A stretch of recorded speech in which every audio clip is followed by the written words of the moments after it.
আল্লাহর হাবিব সাল্লাল্লাহু আলাইহি ওয়াসাল্লামের কানে কানে জিবরাইল আমিন যখন বললেন, ইয়া রাসূলুল্লাহ, এই পবিত্র মাহে রমাদান মাসে যেই বান্দাগুলো ইবাদত করে, বন্দেগী করে, নিজেদেরকে পরিবর্তন করে নিতে পারলো না, নিজেদের গুনাহ খাতাকে মাফ করে নিতে পারলো না, নিজেদেরকে মাসুম হিসাবে কবুল করে নিতে পারলো না, সেই বান্দাগুলো ধ্বংস হয়ে যায়। আল্লাহর হাবিব সাল্লাল্লাহু আলাইহি ওয়াসাল্লাম সঙ্গে সঙ্গে বলে দিলেন আমিন। অর্থাৎ আল্লাহর হাবিব সাল্লাল্লাহু আলাইহি ওয়াসাল্লাম তো আল্লাহর কথাই সায় দিয়েছেন। তাহলে আমাদের উচিত হবে এই পবিত্র মাহে রমাদানে আমাদের জিন্দগিকে সুন্দর করে গঠন করে আমাদেরকে পাপ মুক্ত হয়ে আল্লাহ সুবহানাহু ওয়া তাআলার নেক বান্দা হিসাবে আমাদের জীবনকে পরিচালনা করা।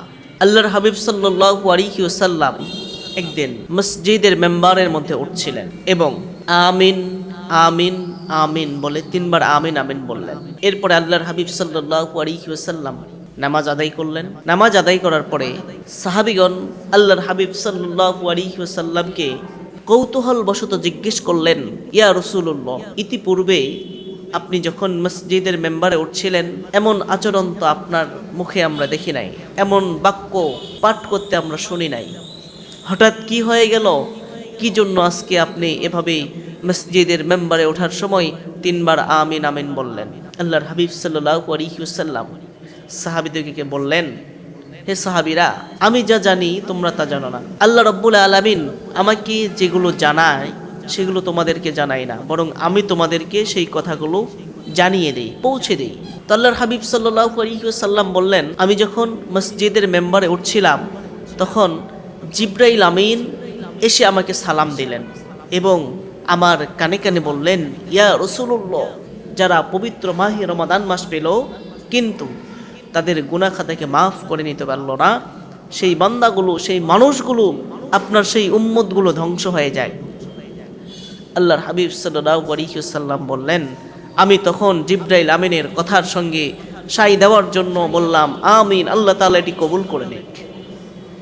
দ্বিতীয়ত জিবরাইল আমিন আমাকে বললেন, ইয়া রাসূলুল্লাহ, যারা তাদের পিতামাতাকে জীবিত অবস্থায় পাইল কিন্তু তাদের খেদমত করে জান্নাতটাকে ওয়াজিব করে নিতে পারল না, সেই মানুষগুলো, সেই বান্দাগুলো ধ্বংস হয়ে যায়।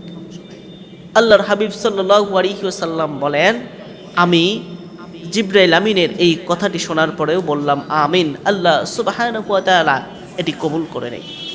এরপরে 3 নম্বরে আল্লাহর হাবিব সাল্লাল্লাহু আলাইহি ওয়াসাল্লাম বলেন, এরপরে জিবরাইল আমিন আমাকে কানে কানে বললেন, ইয়া রাসূলুল্লাহ, যারা আপনি রসুল সাল্লাল্লাহু আলাইহি ওয়াসাল্লামের নাম শুনলো কিন্তু আপনার উপর দরুদ পড়ল না, সেই বান্দাগুলো ধ্বংস হয়ে যায়। আল্লাহর হাবিব সাল্লাল্লাহু আলাইহি ওয়াসাল্লাম বললেন, তখন আমি বললাম আমিন। তাহলে প্রিয় ভাইরা আমার, এখান থেকে আমাদেরকে শিক্ষা নিতে হবে। আল্লাহর হাবিব সাল্লাল্লাহু আলাইহি ওয়াসাল্লামের কানে কানে জিবরাইল আমিন যখন বললেন, ইয়া রাসূলুল্লাহ, এই পবিত্র মাহে রমাদান মাসে যেই বান্দাগুলো ইবাদত করে, বন্দেগী করে, নিজেদেরকে পরিবর্তন করে নিতে পারলো না, নিজেদের গুনাহ খাতাকে মাফ করে নিতে পারলো না, নিজেদেরকে মাসুম হিসাবে কবুল করে নিতে পারলো না, সেই বান্দাগুলো ধ্বংস হয়ে যায়। আল্লাহর হাবিব সাল্লাল্লাহু আলাইহি ওয়াসাল্লাম সঙ্গে সঙ্গে বলে দিলেন আমিন। অর্থাৎ আল্লাহর হাবিব সাল্লাল্লাহু আলাইহি ওয়াসাল্লাম তো আল্লাহর কথাই সায় দিয়েছেন। তাহলে আমাদের উচিত হবে এই পবিত্র মাহে রমাদানে আমাদের জিন্দগিকে সুন্দর করে গঠন করে আমাদেরকে পাপ মুক্ত হয়ে আল্লাহ সুবহানাহু ওয়া তাআলার নেক বান্দা হিসাবে আমাদের জীবনকে পরিচালনা করা। এই রমাদান মাসে আল্লাহ তাআলা মানুষের উপর রহমত রহমত রহমত নাজিল করতেই থাকে। পবিত্র মাহে রমাদানকে 3টি ভাগে ভাগ করা হয়েছে। প্রথম দশকে বলা হয় রহমত, এরপরে দ্বিতীয় দশককে বলা হয় মাগফিরাত এবং শেষের দশককে বলা হয় নাজাত। রহমত দিয়ে পবিত্র রমাদান মাস আল্লাহ রাব্বুল আলামিন শুরু করে দেন এবং রহমতটা শেষ হতে হতেই দেখবেন মাগফিরাত দেয়, যেন বান্দারা আল্লাহ সুবহানাহু ওয়া তাআলার কাছে পানা চায়, মাগফিরাত চায়, জীবনটাকে সুন্দর করে সাজিয়ে নিতে পারে। এবং শেষের দশকে আল্লাহ তাআলা নাজাত করে দেয়।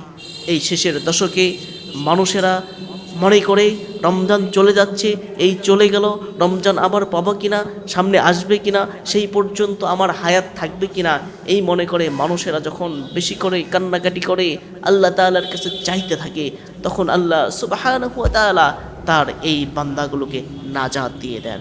এই জন্য প্রিয় ভাইরা আমার, সময় থাকতে এখনই আমরা আল্লাহ সুবহানাহু ওয়া তাআলার আদেশগুলো মেনে নিজের জীবনকে কাজে লাগিয়ে পবিত্র মাহে রমাদানকে ওসিলা করে এক্ষুনি আজ থেকেই আমাদের জীবনটাকে কোরআন ও সুন্নাহর আলোকে সাজিয়ে আমরা আমাদের জীবনটাকে সুন্দর করে নিতে পারি। এজন্য ফিরে আসুন রবের কাছে, ফিরে আসুন কোরআনের কাছে, ফিরে আসুন রাসূল আকরাম সাল্লাল্লাহু আলাইহি ওয়াসাল্লামের দেখানো পথে। তাহলে আমরা আমাদের জীবনকে সুন্দর করে সাজাতে পারবো। আল্লাহ সুবহানাহু ওয়া তাআলা আমাদেরকে আমল করার তৌফিক দান করুক। আমিন।